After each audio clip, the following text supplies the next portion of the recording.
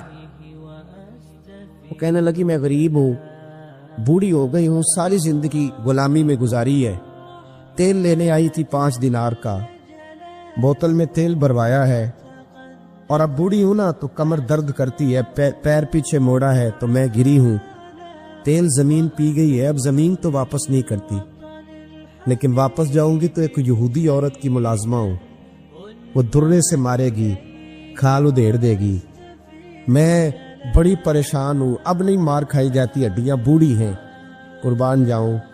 حضرت بلال کو حضور نے حکم دیا، فرمایا دوڑ کے گھر جا 5 دینار لا۔ فرماتے 5 دینار لائے، تیل خرید کے دیا، وہ پھر رونے لگی۔ فرمایا آپ کیوں روتی ہے؟ اس نے کہا بتایا نا غریب ہوں، غریب کا جرم کوئی نہیں ہوتا، لیکن پیس دیا جاتا ہے، پھر بھی مار تو اب بھی پڑے گی، اب کیوں پڑے گی؟ اور اس کرنے لگی محبوبہ مار اس لیے پڑے گی کہ دیر سے کیوں آئی ہے۔ تو میرے کریم رسول اور وہ بی بی حضور ابھی آئے ہیں مدینہ طیبہ، امام یوسف صالحی فرماتے ابھی آئے تھے حضور، سبل الہدی والرشاد کے مصنف کہتے ابھی آئے تھے نبی پاک، وہ جانتی بھی نہیں تھی۔ تو سید عالم صلی اللہ تعالی علیہ وسلم نے فرمایا اچھا مار پڑے گی؟ کہا ہاں۔ او بھائی کونسلر جو کل آپ کو کہہ رہا تھا نا میں آپ کا خادم ہوں، کونسلر بے گناہ، بلکہ ہمارے SHO صاحب اگر چودھری پہ پرچہ آ جائے تو اس کو ٹیلی فون کر کے پوچھتے ہیں صاحب جی تہاڈے خلاف درخواست آئی ہے، کی کرنا ہے؟ تو غریب آدمی بیچارہ، اس کی غلطی یہ تھی کہ وہ غریب تھا تو اس نے ریڑھی لگا لی چوک میں، اس کو دبوچ کے لے گئے، تینوں پتہ نہیں اتنے نہیں کھلوئی دا، اس کے پاس کل انویسٹمنٹ ہی 5000 تھی، سارا لے گئے۔ پھر وہ کونسلر صاحب کے پاس چلا گیا، سر میرے نال چلے آجے ذرا میں تھانے جانا ہے، انہوں نے کہا گڈی کرائی آ، پیسے ہیں نہیں ایویں تھانے جائیدا ہے۔ اب وہ گاڑی لایا ہے، پتہ نہیں کہاں سے لایا ہے، تھانے پہنچا ہے، اور یہ ہے ہمارا حال کہ وہ SHO بھی بیٹھا ہے کرسی پہ اور کونسلر بھی کرسی پہ بیٹھا ہے، اور وہ غریب پیروں میں بیٹھا ہے اور ہاتھ باندھ کے کہہ رہا میری ریڑھی دے چھڈو، میری 4 دھیاں نے تو میں شامی کھانا کھانا۔ کدھر گیا امت کا وہ ذوق؟ ساری زندگی نعتیں سننے والوں بتاؤ تو صحیح، نعت نے تاثیر کیا دی ہے روح؟ اگر ابھی بھی گھاڑی غریب کے پاس کھڑی نہیں ہوتی تو پھر کیا اثر ہوا ساری زندگی نعت سننے کا؟